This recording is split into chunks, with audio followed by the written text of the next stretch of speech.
Yo tengo una reflexión. Sin embargo, más que tener un tema, la idea en la tarde me dijeron que querían hablar sobre la voluntad de Dios, ¿no? O los planes de Dios. Yo les quería hacer unas preguntas. Había pensado varias cosas, no ejecuté ninguna, pero hay dos preguntas que por lo menos a veces surgen y es interesante abordar porque la respuesta a esa pregunta delata lo que nosotros creemos. ¿Me explico? Una de las preguntas interesantes que iba a plantear y que ojalá no se arme un debate es si Dios escoge a la persona con la que nos vamos a casar. Lo puedo preguntar de forma más suave aún. Dios escoge la carrera que tú vas a estudiar en la universidad.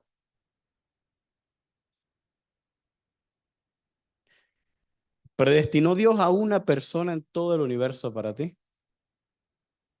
Si Él se va de la iglesia, te quedaste solo. ¿Por qué les planteo esto? Porque a veces yo me he preguntado, ¿cómo puedo saber que estoy haciendo la voluntad de Dios? Es una buena pregunta, ¿no?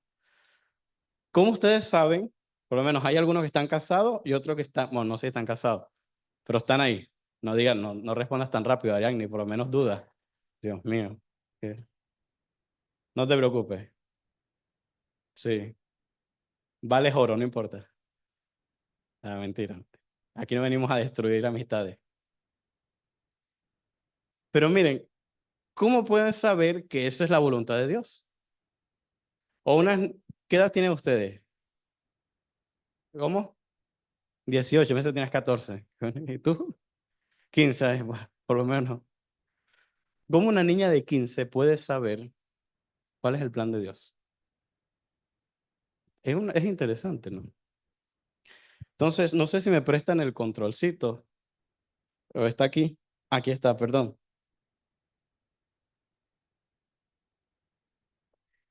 Yo quería hablarles de un personaje para intentar contestar esto. Y voy hacer un spoiler. Dios nos guía, pero no toma decisiones por nosotros. Dios nos guía, pero no decide por nosotros. Dios nos permite tomar decisiones. Hay cosas en su palabra que están claramente dichas y tú tienes que obedecer o no. Pero hay otras cosas que Dios ha guiado y ha mostrado el panorama y te dice, te di las herramientas necesarias para que tomes una decisión. Y yo les voy a dar un ejemplo con este personaje bíblico. Algunos, el que alguna vez el que fue con nosotros cuando vine hace varias semanas y caminamos al Teide, pues ya escuchó esta historia. Así que se la guarda en el corazón y no da spoiler. Pero yo les quiero hablar de un personaje bíblico que se llamaba Pedido de Dios. Ustedes lo conocen. Pedido de Dios era un personaje que nace en una ciudad que se llamaba Alado, de Ala. La Biblia no da el nombre de sus padres, pero sabemos que tenía hermana. Posiblemente los papás estaban orando por un hijo y por eso cuando nace este hijo le ponen Pedido de Dios. Esa ciudad que se llamaba Alado era un buen puerto marítimo, llegaba gente de todas partes y posiblemente su papá trabajaba con telas, porque el hijo primogénito aprendía el oficio del padre. Y sabemos por lo que dice la Biblia que él sabía trabajar bien con las telas. Les doy una pista, él fue casado. La Biblia no da el nombre de la esposa, pero en algún momento o enviudó o lo dejó. Porque él cuando va creciendo decide pertenecer a un grupo que se llamaba Los Separados y para ser de los separados tenías que ser casado. Y por eso lo sabemos. Cuando él va creciendo, él tenía un sueño. Y su sueño era llegar a ser el más grande maestro, por lo menos de lo que él conocía de su fe. Es más, él tuvo el privilegio de estudiar con el más grande maestro de su época, porque llegada a cierta edad, viajó a una ciudad apartada donde él vivía, donde nació, una ciudad que se llamaba Ciudad de Paz. Viaja a la Ciudad de Paz y tiene ese gran maestro que se llamaba Recompensa de Dios. ¿Saben de quién estoy hablando? Está súper claro. Está en la Biblia. No estamos tampoco diciendo novelas. Él estudia con Recompensa de Dios, que era el más grande maestro de su época, a tal punto que recompensa de Dios fue el primero en que se llamó el Rabá. Rabí, como le dijeron una vez a Jesús, ¿se acuerdan? Rabí significa mi maestro, pero Rabá significa nuestro maestro. Sin importar de qué secta religiosa eras, la palabra de recompensa de Dios era autoritaria, autoritativa. El Rabá. Cuando ese hombre que tanto admiraba, apellido de Dios, cuando recompensa de Dios murió, los más grandes maestros de su época dijeron que había muerto la gloria de la Torá. Así de respetado era. Y pedido de Dios veía recompensa de Dios y lo admiraba. Él decía, mi sueño es algún día ser como él. Y se preparó, se formó. Yo quiero hacer una pausa aquí y preguntar, ¿cuál es tu sueño? Mi abuelo dice que la vejez llega cuando los recuerdos pesan más que las esperanzas. Es poético. Cuando tú dejas de tener anhelos y empiezas solo a tener recuerdos, estás viejito. ¿Cuál es tu sueño?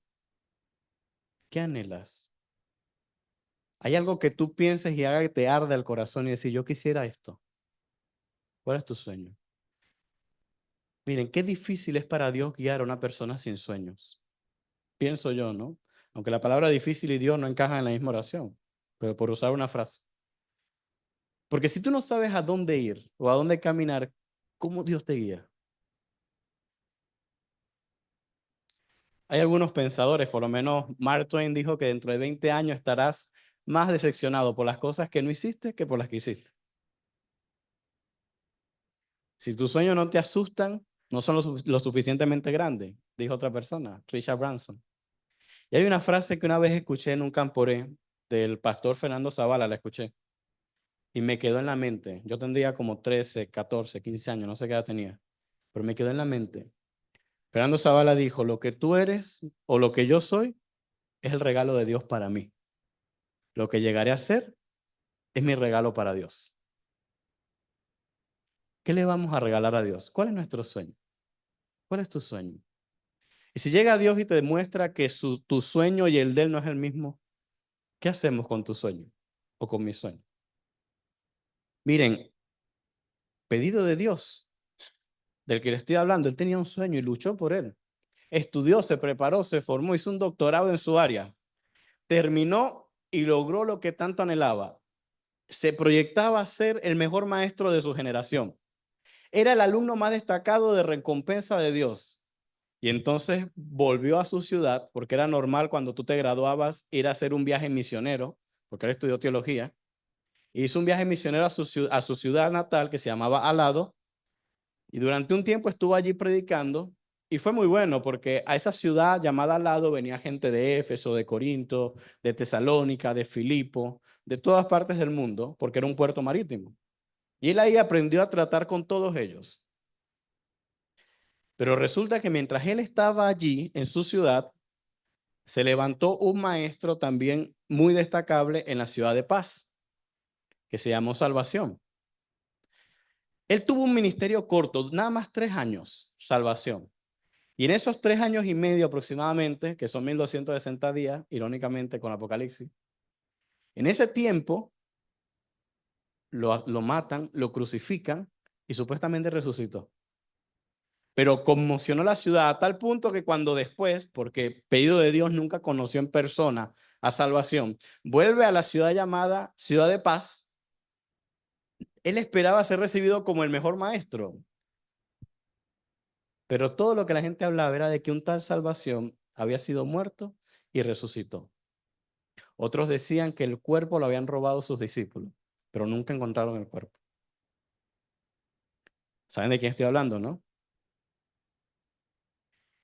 Y resulta que pedido de Dios, caminando por las calles de la ciudad de Paz, porque irónicamente se llamaba Ciudad de Paz, pero había muchos debates en las calles.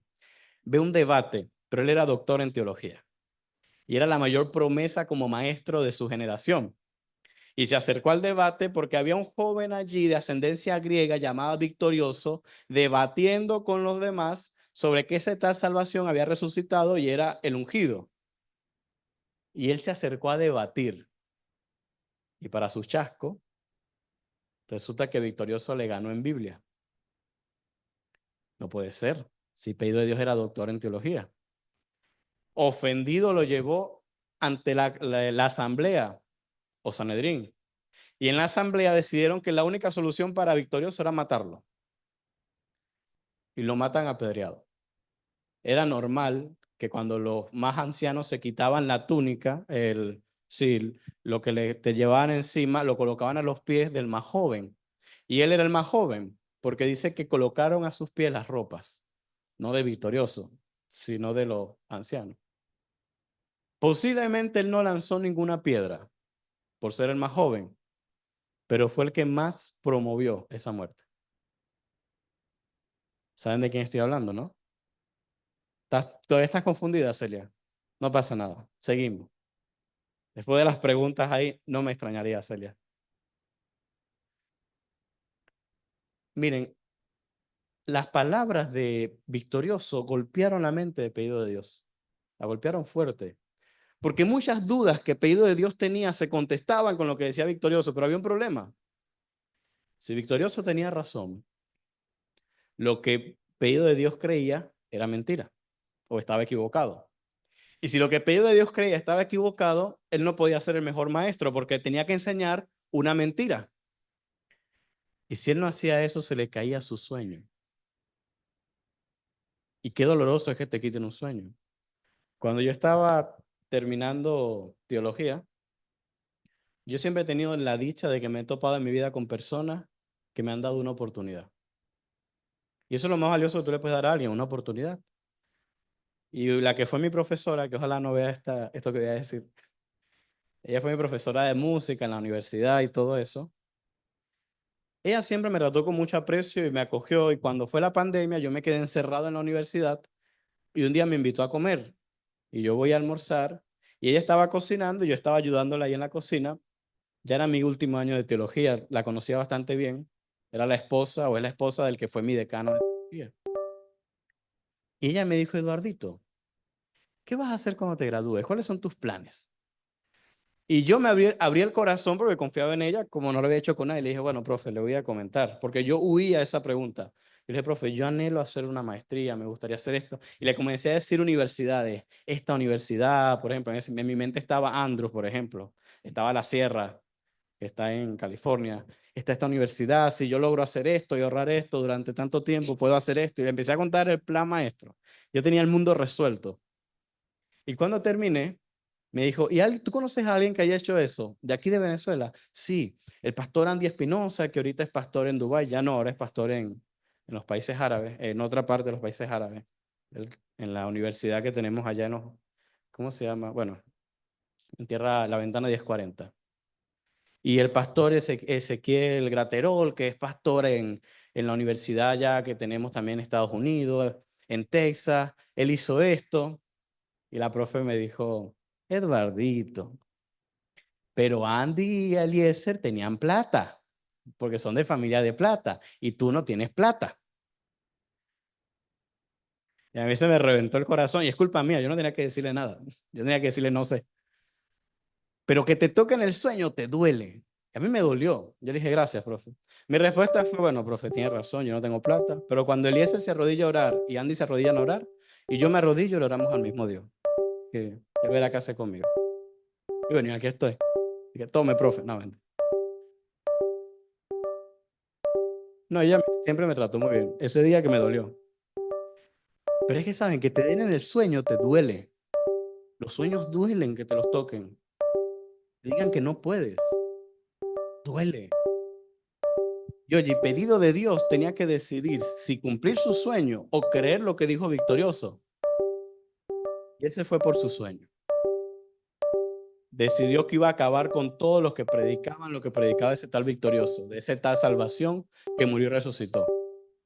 Pidió cartas y se fue para una ciudad que estaba a 6 días de camino, que seguramente un buen grupo de esas personas cristianas huyeron para allá. Esa es una ciudad llamada Actividad. Y fue para allá. Por lo menos 6 días de camino en el desierto, viendo el paisaje desértico y en su mente dando vuelta las palabras de Victorioso. Pero él decía, no, mi sueño es primero. Pero los sueños duelen.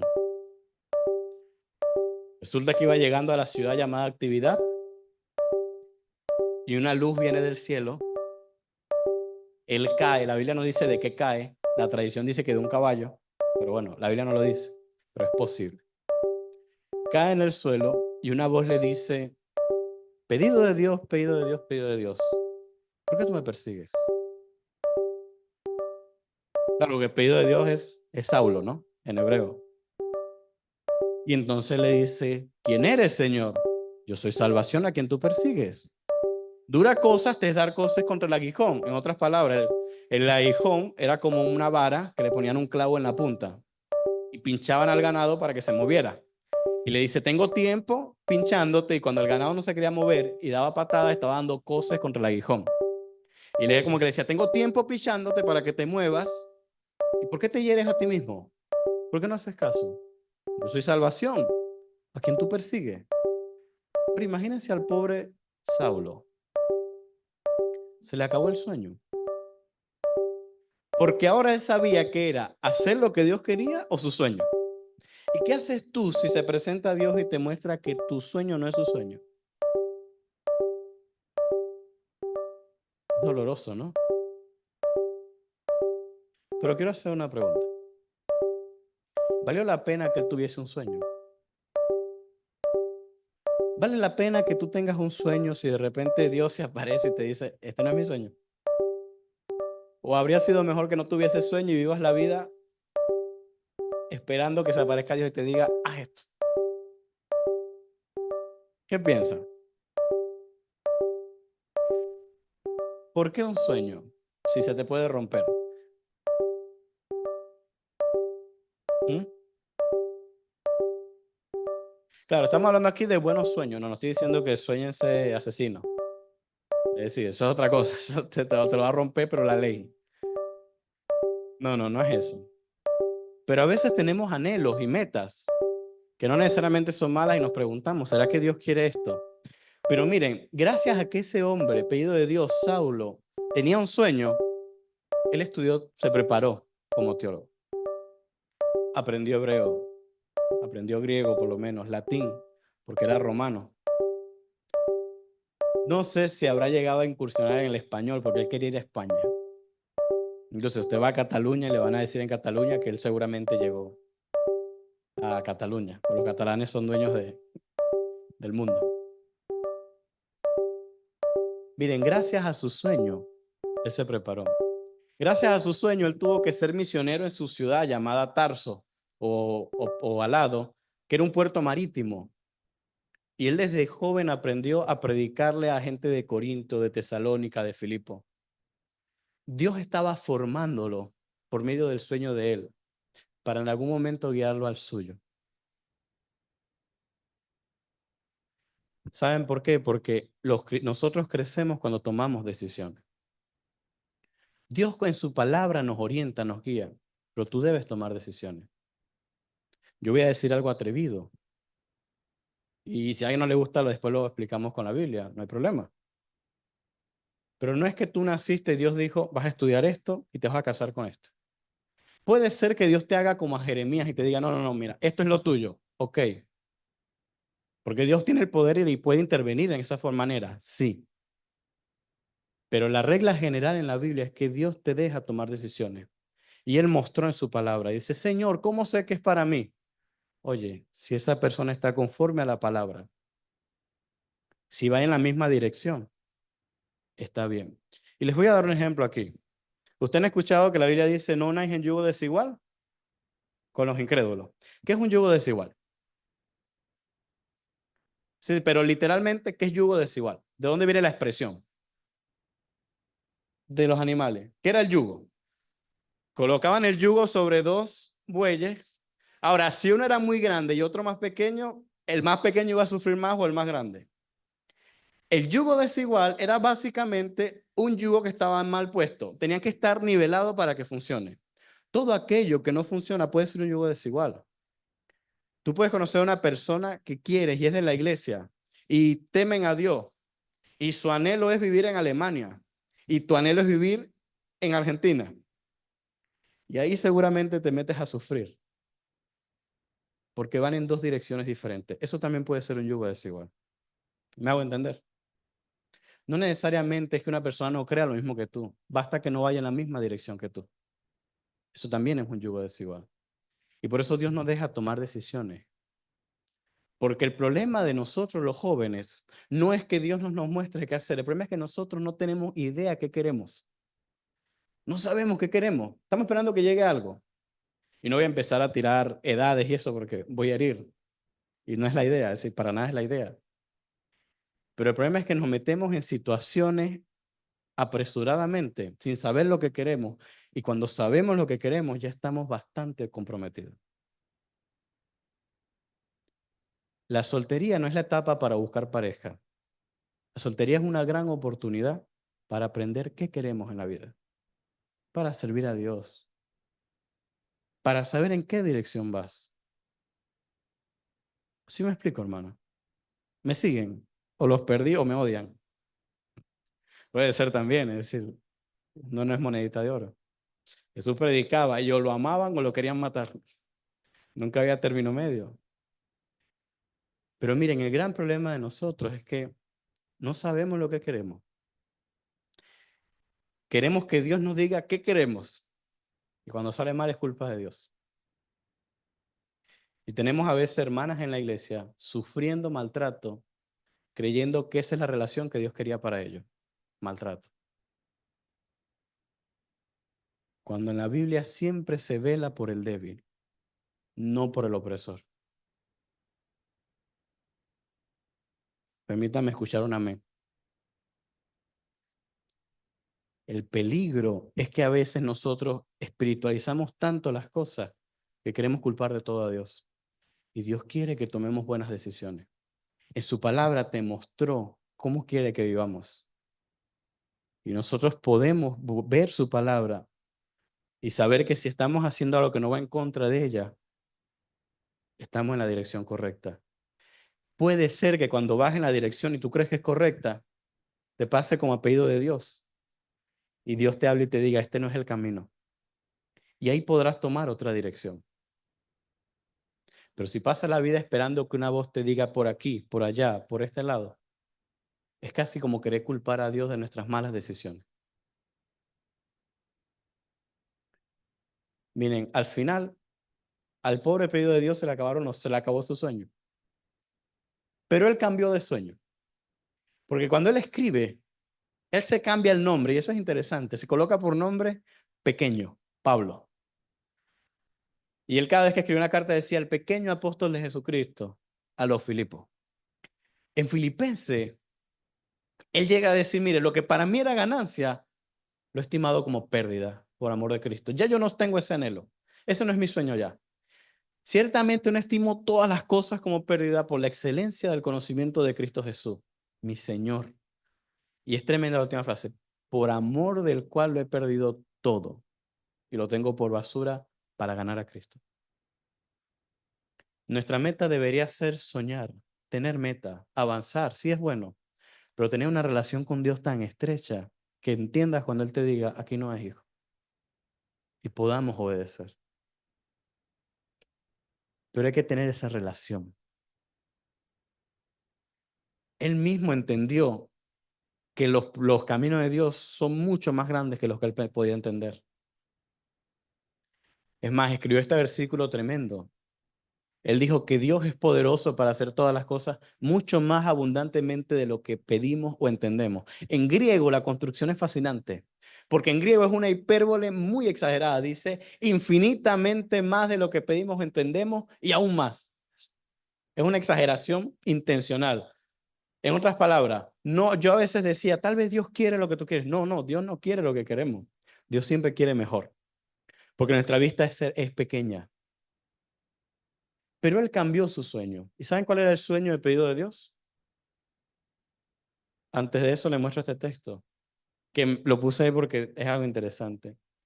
Él le dijo a Timoteo, mira, Él nos llama con llamamiento santo, no por nuestras obras, es decir, no es por nuestras capacidades. Dios no confía en tu capacidad de hacer las cosas, sino su propósito. Él confía en su poder para cumplir su propósito en tu vida. Miren, nosotros estamos acá y no sabemos si Dios va a hacer de nosotros misioneros fuera de España o acá, o cómo Dios va a conmocionar el mundo. No tenemos idea. pero hay que soñar y hay que tener una relación con Él. Él cambió su sueño, pedido de Dios. Saulo, Pablo. Y Pablo dijo, bueno, mi sueño es, dice, no es que lo haya conseguido todo, ni que ya sea perfecto. Sin embargo, sigo adelante esperando alcanzar aquello por lo cual Jesús me alcanzó a mí. ¿Saben qué dijo? Él dijo, bueno, mi sueño ahora es algún día llegar a ser lo que Él quiere que yo sea. Y siguió avanzando en el camino que Dios le mostró. Ahora es interesantísimo porque, ¿saben quién era recompensa de Dios? Su maestro que él admiraba tanto. Gamaliel. ¿Quién conoce la biografía de Gamaliel? ¿Quién conoce las hazañas las enseñanzas de Gamaliel? ¿Quién ha escuchado las enseñanzas de Pablo? Miren, Pablo soñaba ser como su maestro Gamaliel, pero Dios hizo mucho más que eso. Dios hizo de Pablo el más grande maestro de la historia del cristianismo detrás de Jesús. Nadie entendió el evangelio, ni nosotros los adventistas, como Pablo. Nadie. Aún estamos debatiendo qué quiso decir. En el hinduismo, Pablo es un avatar de su Dios. En el Islam mencionan a Pablo.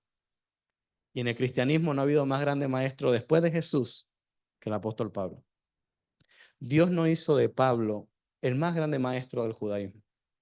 Él hizo de Pablo el más grande maestro de la historia detrás de Jesús. Porque Dios siempre tiene planes más grandes. Siempre. Y yo quisiera cerrar, porque me extendí, contándoles una historia. Y me despido. Y mañana no vengo a los exploradores. No, no, sí. Sí vengo, Ariane, sí vengo. Pero no le voy a contestar. A mí me gusta mucho la historia porque es ilustrativa, ¿no? A mí me gustan de verdad bastante las historias. Incluso las biografías y eso, y lo han notado. Una historia resume mucho. Y hay una historia que seguramente es mentira, pero ilustra bien, de un hombre perdido en el desierto, que después de estar perdido en el desierto, se da cuenta que se va a morir. Él tenía todas las provisiones, pero se perdió, se acabaron las provisiones de su mochila. Y bueno, sabiendo que iba a morir y ya le estaban sobrevolando los, ¿cómo le dirán acá? Allá le decimos samuro. Aquí con buitres. Los buitres, me dieron así.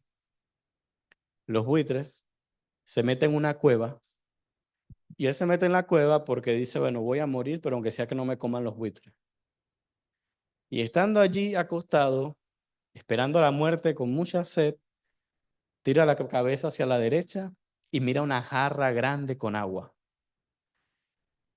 Y vuelve a ver para arriba y dice, estoy alucinando.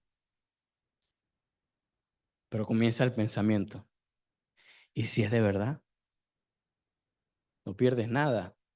Y extendió la mano y adivinen, casi la botó. Era agua. Y cuando la fue a levantar para tomar, cae un papel que dice no tomar y se asusta, piensa que está envenenada. Pero lo lee con cuidado y dice, esta agua no es para tomar, esta agua es para vertirla en una bomba de esas como que salían en las comiquitas, una bomba que está de la cueva, 100 pasos de frente, 15 hacia la izquierda, un árbol hacia la derecha y te encuentras la bomba. Ahora, el hombre no era tonto. El hombre había visto la bomba, tenía rato caminando, le intentó sacar agua y no pudo. Arrugó el papel y lo tiró. Y cuando se fue a tomar la jarra, pensó otra vez. ¿Y si funciona? Me tomo el agua y espero la muerte igual. Pero ¿y si consigo sacar agua? Abre el papel, 100 pasos de frente, 15 izquierda, árbol a la derecha y va. Llega la bomba y una bomba oxidada, vieja, y echa la mitad de la jarra. Y comienza, porque era para cebar la bomba, echa la mitad de la jarra y comienza a darle, y después de darle unos minutos, adivinen qué salió. Nada. Estaba oxidada, no salía nada. Y él recordaba que el papelito decía, hay que echar toda el agua en la bomba. Y lo pensó en tomársela y dijo, pero me tomo esta mitad de agua que ya gasté la mitad, igual espero la muerte. Y echó la mitad de la mitad. Si ya había echado el 75%, la vació esperó un poquito y comenzó con más fe. Y ahora sí saben qué salió. Nada. Hacía, nada, oxidado. Y recordó que el papelito decía, hay que echar todo el agua en la bomba para cebarla. Vio el 25% que le quedaba. Tenía sed, pobrecito. Y dijo, bueno, ya desperdicié tanta. Y echó el resto. Y comenzó a darle a la bomba. ¿Y saben qué salió? Nada. Y se murió. No, no. Claro, porque están ahí. No, pero no salió nada. Se sintió estafado. Casi que buscaba la cámara oculta. Y más por inercia que por fe seguía dándole.